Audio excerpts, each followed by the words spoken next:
Sebuah pesawat jet bisnis yang mengangkut 6 orang jatuh di jalan tol kota Laredo, Texas, Amerika Serikat. 1 orang tewas dan 5 lainnya luka-luka. Pesawat jenis Cessna milik maskapai NetJets terjatuh, 1 orang tewas. Sedikitnya 5 orang lainnya luka-luka. Pesawat yang terbang dari Meksiko menuju Austin tersebut jatuh di jalan tol setelah sempat melaporkan adanya gangguan teknis dan berupaya mendarat darurat. Saat jatuh, pesawat sempat menghantam sebuah kendaraan. Pengemudi dilaporkan selamat.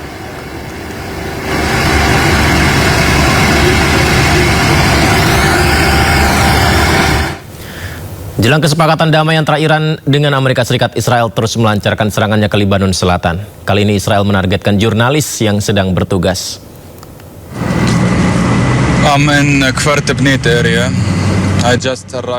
Seorang jurnalis dan koresponden perang Press TV, Hadi Hotai, terluka akibat serangan drone Israel.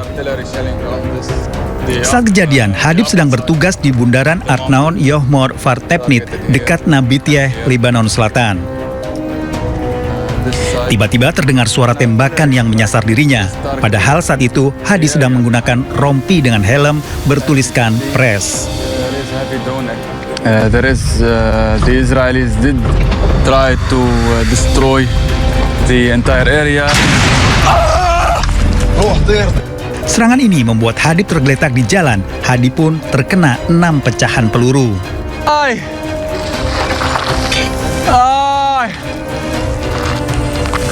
يا علي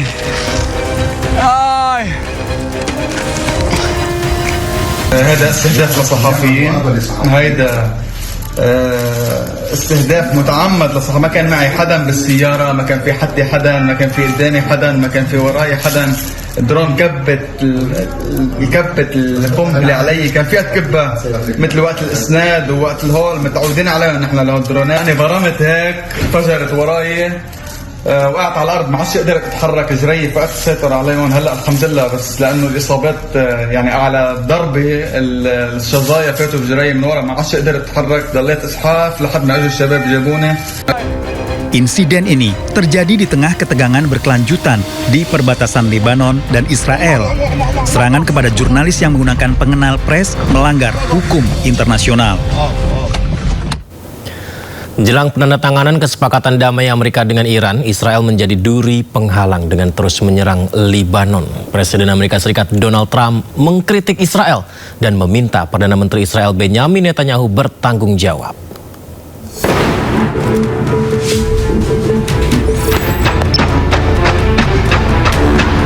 Jelang pertemuan damai Amerika dan Iran, Israel terus membombardir Lebanon.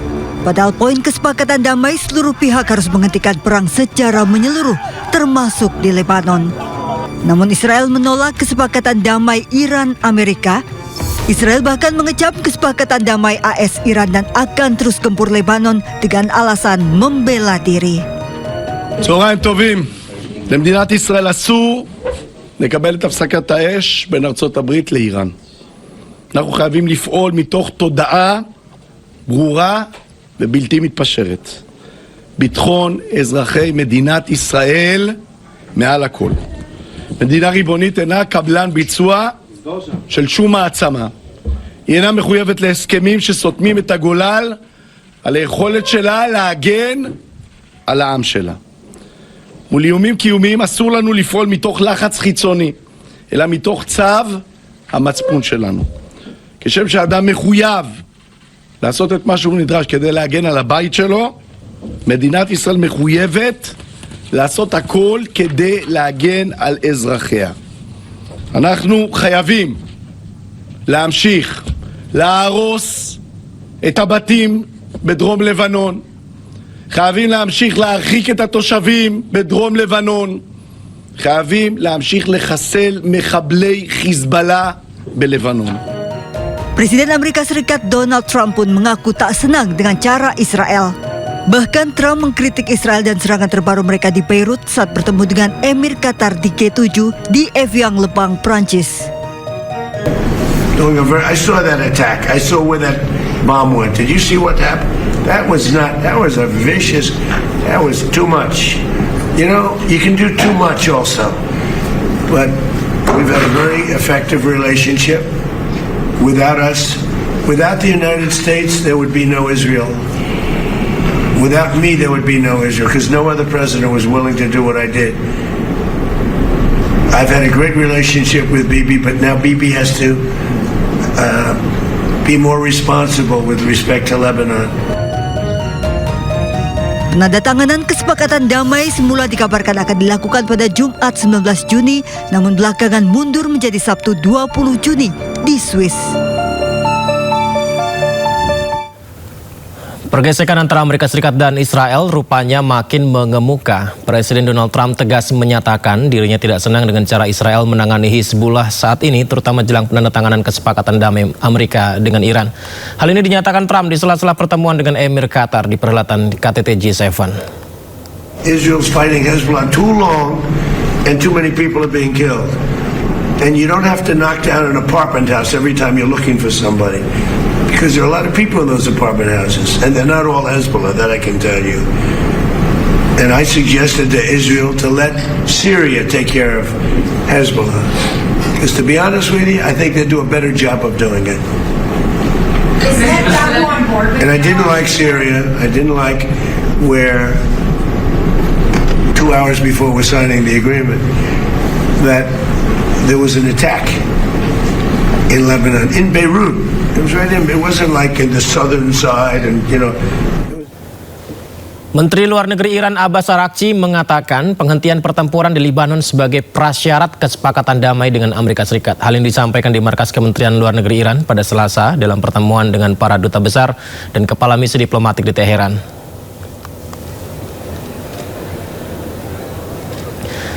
Menlu Iran Abbas Araghchi menyebut unsur terpenting dari memorandum adalah penghentian permusuhan secara permanen termasuk Lebanon.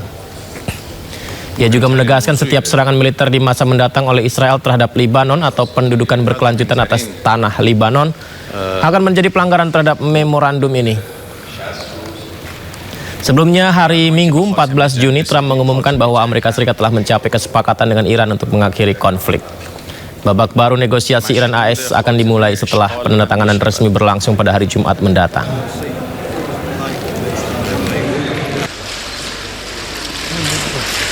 ترین موضوعی هست که در تفاهم نامه وجود داره اعلام خاتمه فوری و دائمی جنگ در همه جبهه‌ها از جمله در لبنان به خاطر ارتباطی که جنگ در لبنان و تجاوز رژیم صهیونیستی به جنوب لبنان با جنگ با ایران پیدا کرد و این دو جبهه به همدیگه به نوعی پیوسته و وابسته شد از روز اول جمهوری اسلامی ایران خاتمه جنگ در لبنان رو از ملزومات خاتمه جنگ. Warga Iran berunjuk rasa mendukung pemerintah di Kermanshah, Iran pada Senin malam. Aksi dukungan berlangsung usai AS dan Iran mengumumkan kesepakatan damai.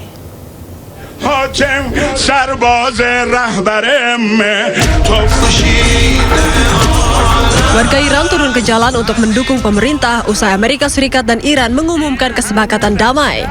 Aksi unjuk rasa tersebut berlangsung di Kermanshah, Iran pada Senin malam. Mereka beramai-ramai menyorakan dukungan sambil mengibarkan bendera dan membawa foto-foto pemimpin tertinggi Iran. Para demonstran mengungkapkan kegembiraan atas kesepakatan damai dan berharap segera berakhirnya konflik di Timur Tengah. Amerika Serikat mulai membuka blokadenya di perairan Oman menyusul tercapainya kesepakatan damai. Selat Hormuz bisa dilintasi oleh siapapun, namun ada biaya layanan yang akan dipungut oleh Iran. Seiring tercapainya kesepakatan damai antara Amerika Serikat dan Iran, perlahan Amerika mulai membuka blokadenya di perairan Oman. Dikutip dari media penyiaran Iran Press TV, pencabutan blokade mulai dilakukan oleh Angkatan Laut Amerika Serikat. Selasa pagi, 3 kapal tanker minyak dan 2 kapal kargo yang membawa barang-barang penting untuk Iran telah melewati blokade Angkatan Laut Amerika berlayar menuju Iran. Berdasarkan kesepakatan damai, Iran menyebut bahwa tidak akan ada biaya untuk melintasi Selat Hormuz, namun ada biaya layanan yang akan dikenakan seperti biaya layanan navigasi, asuransi kapal, dan pemeliharaan lingkungan. ما همیشه گفتیم ما به دنبال گرفتن عوارض نیستیم، ولی ما به ازای خدماتی که ارائه خواهیم کرد، خدمات ناوبری، حفاظت از محیط زیست، احیانا بیمه کشتی ها و سایر خدماتی که از سوی ایران و عمان ارائه خواهد شد، هزینه های لازم رو هم طراحی خواهد شد و دریافت خواهد شد. بنابراین در این زمینه موضوع خیلی روشن هست. Iran mengaku membutuhkan waktu untuk mendiskusikan hal ini dengan pihak lain, termasuk dalam pembicaraan teknis kesepakatan damai. Presiden Amerika Serikat Donald Trump memastikan Hormuz akan dibuka kembali pada Jumat 19 Juni. Trump sendiri sudah memerintahkan Angkatan Laut untuk membuka blokadenya terhadap pelabuhan-pelabuhan Iran. Sementara nota kesepahaman 2 negara akan ditandatangani di Swiss pada 19 Juni. Upaya perjanjian damai Amerika-Iran yang akan ditandatangani di Swiss disambut baik Badan PBB untuk Hak Asasi UNHCR. PBB menyebut konflik telah menghancurkan hak asasi manusia. The announcement that the United States and Iran have agreed on a peace deal that provides for an immediate and permanent ceasefire, the reopening of the Strait of Hormuz, and a framework for further negotiations. The conflict has had a devastating impact on human rights across the region and around the world. The last months have shown that the deep differences in the region cannot be resolved. Perwakilan tetap Iran untuk PBB juga menyambut baik upaya damai ini. Harapannya agar tidak ada lagi siswa-siswa di Iran yang tewas akibat sekolah mereka diserang musuh. Finally brought the war to an end so that we would never again have to hear the roar of advanced and indiscriminate weapons over schools and students. And so that mothers like Makan Nasiri's mother, who months after the attack on the Minab school still has not found any trace of her child, would no longer be left waiting for the discovery of even fragments of their... Tidak hanya PBB, Cina juga menyambut baik kesepakatan Amerika Serikat Iran untuk mengakhiri perang. Cina berharap AS dan Iran akan menandatangani nota perdamaian sesuai dengan waktu yang ditentukan. 对美国和伊朗就第一阶段谅解备忘录内容达成一致表示欢迎，对巴基斯坦所做的斡旋努力表示赞赏。中方希望美伊如期签署第一阶段谅解备忘录。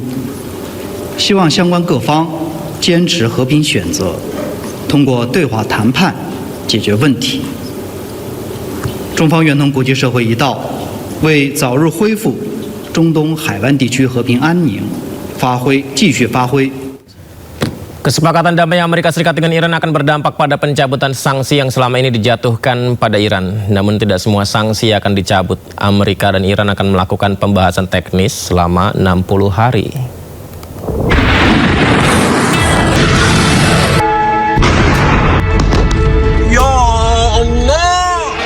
Sejak perang Amerika, Israel dan Iran berkecamuk 28 Februari, Amerika telah melakukan sejumlah pembatasan pada Iran, termasuk pada industri energi Iran.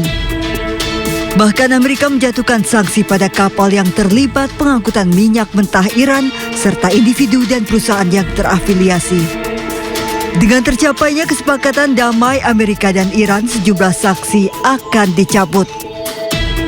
Number one, what this deal means is that the Straits of Hormuz are open immediately. You're already seeing oil and gas prices come down just over the past 24 hours. Number two, it ensures that Iran will never have a nuclear weapon. And we have to back up for a second and appreciate that what the president has done is completely decimated Iran's nuclear program. Di antaranya pencabutan sanksi minyak dan energi, di mana sebelumnya Iran tidak bisa menjual minyak mentahnya. Sanksi pembatasan keuangan dan pembukuan aset di mana pada 1995 Presiden Amerika kala itu Bill Clinton melarang investasi dan perdagangan dengan Iran berakibat Iran terisolasi dari sistem keuangan global. Bahkan aset Iran dibekukan ditaksir mencapai lebih dari 100 miliar dolar Amerika. Iran juga menerima sanksi pengiriman dan perdagangan yang berdampak pada pelayaran, konstruksi, tekstil, otomotif dan manufaktur, serta mineral dan logam. Sanksi ini berdampak lebih lanjut pada ekonomi Iran. Iran juga menghadapi sanksi terkait nuklir sejak 2005 yang juga melarang Iran melakukan perdagangan senjata. Sanksi-sanksi tersebut diperkirakan akan dicabut kecuali sanksi terkait nuklir. Presiden Komisi Eropa Ursula von der Leyen mengisyaratkan bahwa sanksi Uni Eropa terhadap Teheran tidak akan dicabut. Hal ini merupakan reaksi dari adanya sinyal kesepakatan damai AS-Iran pada Jumat mendatang. Pernyataannya disampaikan saat acara pengarahan di KTT G7 di Avian Les Bains pada hari Senin. So we have a framework of sanctions that is responding to two main features. The one is the violation of human rights, and the other one is mass destruction, weapons of mass destruction. And the principle of sanctions is that we need real change on the ground before we can think about lifting them. Sanctions are in place to change behavior. So if behavior is changing credibly and verifiably, then you can lift sanctions. But the other way around is also true. As long as there is no behavioral change, you cannot lift the sanctions because of human rights violation. And Sementara itu, kota Al-Bireh di tepi barat Palestina jadi sasaran baru Zionis Israel. Warga dan jurnalis di sekitar lokasi dipaksa meninggalkan lokasi. Dalam video terlihat militer Israel tanpa ragu menembakkan gas air mata di jalanan. Warga dan jurnalis di sekitar lokasi dipaksa meninggalkan lokasi untuk menyelamatkan diri. Kota Al-Bireh tepi barat Gaza kini berada di bawah invasi militer Israel. Padahal Al-Bireh yang merupakan ibu kota administratif Ramallah tercatat sebagai bagian dari Palestina.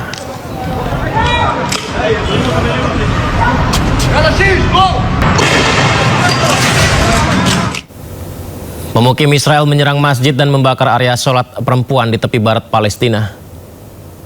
شباب وين يا شباب مستوطنين ولعوا الجامع تعالوا. Ya pemirsa, informasi yang kami dapatkan ada kobaran api dari dalam ruang sholat perempuan di sebuah masjid di desa Jiljilia tepi barat. Ini adalah ketika pasca kebakaran terjadi. Ternyata juga ada beberapa titik yang menyala apinya. Sekelompok pemukim Israel menyerbu desa itu saat fajar dan membakar masjid. Kebakaran menghancurkan seluruh area sholat perempuan dan menyebabkan kerusakan pada bagian luar masjid. شباب وين يا شباب مستوطنين ولعوا الجامع تعالوا. Setelah 32 bulan ditahan Israel, seorang warga Palestina akhirnya dibebaskan. Saat pulang, seorang ibu sampai tidak mengenali bahwa yang pulang adalah putranya.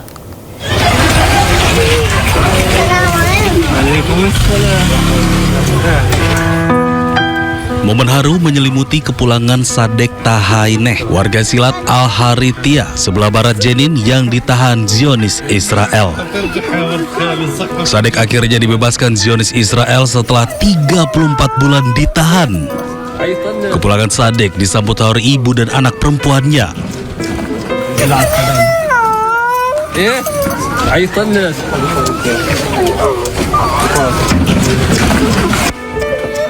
Anak perempuan Sadek tidak kuasa menahan tangis saat ayahnya kembali dalam kondisi selamat.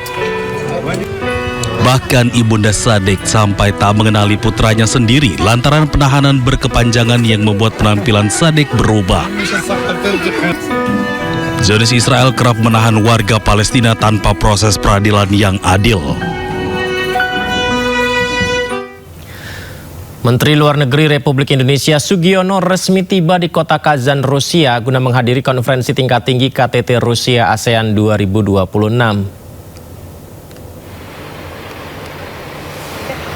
Tiba di bandara, Menlu Sugiono disambut Wakil Perdana Menteri Tatarstan Vasil Shahraziv dengan iringan jajaran pasukan kehormatan militer. Dalam penyambutan diplomatik tersebut, delegasi Indonesia disuguhi prosesi adat tradisional roti dan garam. serta kudapan khas tempat yang dikenal sebagai cak-cak. Pertemuan tingkat tinggi antara Rusia dan ASEAN ini dijadwalkan berlangsung mulai tanggal 17 hingga 19 Juni di Kazan. Kehadiran Indonesia dalam forum strategis ini memegang peranan krusial di tengah upaya penguatan kemitraan ekonomi dan stabilitas geopolitik antara blok Rusia dengan 11 negara anggota ASEAN.